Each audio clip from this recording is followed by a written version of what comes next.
Marcus Mosiah Garvey, Jr., born on August 17, 1887.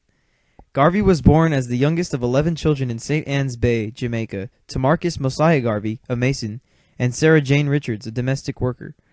Only his sister Indiana and Marcus survived to adulthood. His family was financially stable given the circumstances of this time period. Garvey's father had a large library, and it was from his father that Marcus gained his love for reading.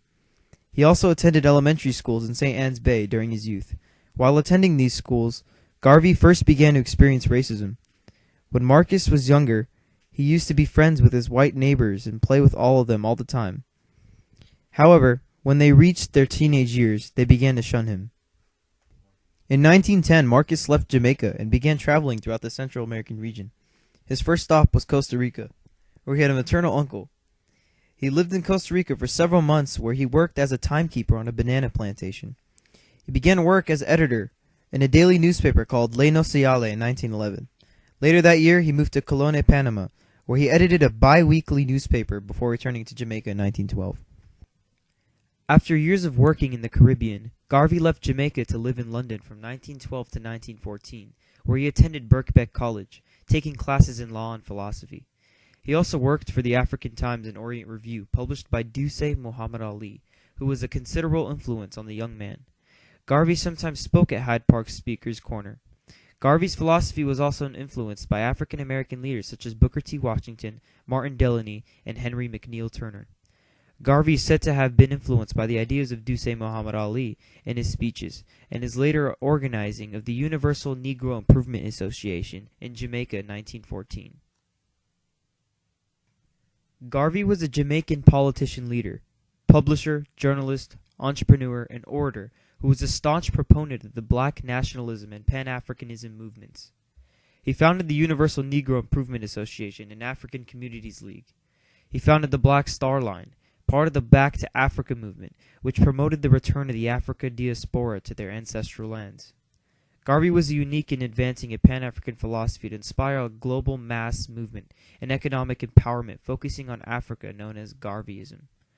Garveyism would eventually inspire others, ranging from the Nation of Islam to the Rastafari movement, which proclaims Garvey as a prophet. In 1914, Garvey returned to Jamaica, where he organized the UNIA. Historian Rashid suggests that the UNIA motto, "One God, One Aim, One Destiny," was derived from Dusé Ali's Islamic influence. Garvey named the organization the Universal Negro Improvement Association and African Communities League. The UNIA held an international convention in 1921 at New York's Madison Square Garden. Also represented at the convention were organizations such as the Universal Black Cross Nurses and Black Eagle Flying Corporations and the Universal African Legion. Garvey attracted more than 50,000 people to the event and his cause. The UNIA had 65,000 to 75,000 members paying dues to his support and funding. The national level of support in Jamaica helped Garvey to become one of the most influential leaders of the 20th century on the island. Shortly after returning from a long tour of the Caribbean and Central America, in July 1921, Marcus Garvey recorded 2 brief speeches. This is the second video and is an extract from a much longer UNIA membership appeal. Fellow citizens of Africa, I greet you in the name of the Universal Negro Improvement Association and African Communities League of the World. You may ask, what organization is that? It is for me to inform you that the Universal Negro Improvement Association is an organization that seeks to unite into one solid body the 400 million Negroes of the world, to link up the 15 million Negroes of the United States of America with the 20 million Negroes of the West Indies, the 40 million Negroes of South and Central America, with the 280 million Negroes of Africa, for the purpose of bettering our industrial, commercial, educational, social, and political conditions. As you are aware, the world in which we live today is divided into separate race groups and distinct nationalities. Each race and each nationality is endeavoring to work out its own destiny to the exclusion of other races and other nationalities. We hear the cry of England for the Englishman, of France for the Frenchman, of Germany for the German, of Ireland for the Irish, of Palestine for the Jew, of Japan for the Japanese, of China for the Chinese.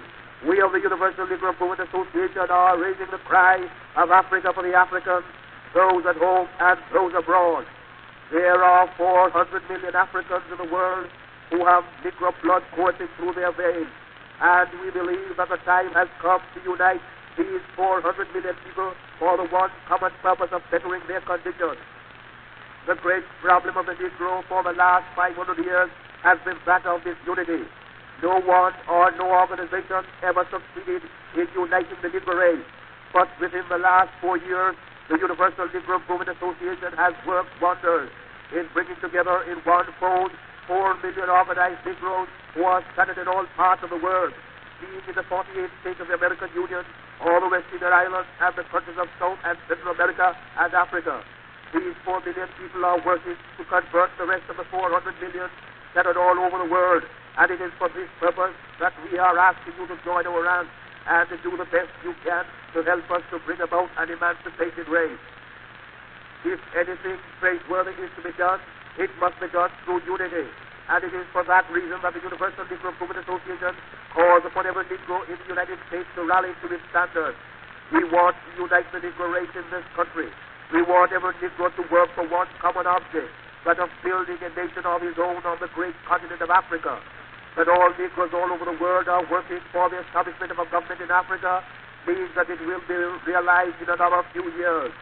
We want the moral and financial support of every Negro to make the dream a possibility. Already, this organization has established itself in Nigeria, West Africa, and is endeavoring to do all possible to develop that Negro country to become a great industrial and commercial commonwealth. Pioneers have been sent by this organization to Nigeria, and they are now laying the foundations upon which the 400 million Negroes of the world will build. If you believe that the Negro has a soul, if you believe that the Negro is a man, if you believe the Negro was endowed with the senses commonly given to other men by the Creator, then you must acknowledge that what other men have done, Negroes can do. We want to build up cities, nations, governments, industries of our own in Africa, so that we'll be able to have a chance to rise from the lowest to the highest positions in the African Commonwealth. After moving to New York, he found work as a printer by day. He was influenced by Herbert Harrison. At night, he would speak on street corners, much as he did in London's Hyde Park. Garvey thought there was a leadership vacuum among African Americans. On May 9, 1916, he held his first public lecture in New York City at St. Mark's Church in the Bowery and undertook a 38-state speaking tour. The next year, in May 1917, Garvey and 13 others formed the first UNIA division outside Jamaica. They began advancing ideas to promote social, political, and economic freedom for black people. On July 2nd, the East St. Louis riots broke out. On July 8th, Garvey delivered an address entitled The Conspiracy of the East St. Louis Riots at Lafayette Hall in Harlem. During the speech, he declared the riot was one of the bloodiest outrages against mankind, condemning America's claims to represent democracy when black people were victimized for no other reason than they are black people seeking an industrial chance in a country that they have labored for 300 years to make great. It is a time to lift one's voice against the savagery of people who claim to be the dispensers of democracy. By October, rancor within the UNIA had begun to set in. A split occurred in the Harlem Division, with Garvey enlisted to become its leader. On 27th of June 1919, the UNIA set up its first business, incorporating the Black Star Line of Delaware, with Garvey as president. By September, it acquired its first ship. Much fanfare surrounded the inspection of the SS Yarmouth and its rechristening as the SS Frederick Douglass on September 14, 1919. Such a rapid accomplishment garnered attention from many. On October 14, 1919, Garvey received a visit in his Harlem office from George Tyler, who claimed Cairo had sent him to get the leader. Tyler pulled a .38 caliber revolver and fired 4 shots, wounding Garvey in the right leg and scalp. Garvey's secretary, Ainley, quickly arranged to get Garvey taken to the hospital for treatment, and Tyler was arrested. The next day, Tyler committed suicide by leaping from the 3rd tier of the Harlem jail as he was being taken to his arraignment.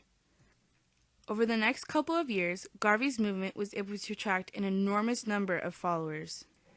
Reasons for this included the Cultural Revolution of the Harlem Renaissance, the large number of West Indians who migrated to New York, and the appeal of the slogan, "One aim, one God, one destiny," to black veterans of the World War. Garvey died in London on June 10, 1940, at age 52 after suffering 2 strokes putatively after reading a mistaken and negative obituary of himself in Chicago Defender in January earlier that same year. which stated in part that Garvey died broke, alone, and unpopular.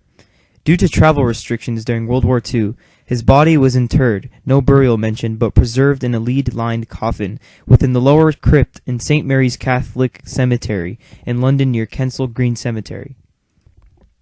20 years later, his body was removed from the shells of the lower crypt and taken to Jamaica, where the government proclaimed him Jamaica's first national hero and reinterred him at a shrine in the National Heroes Park.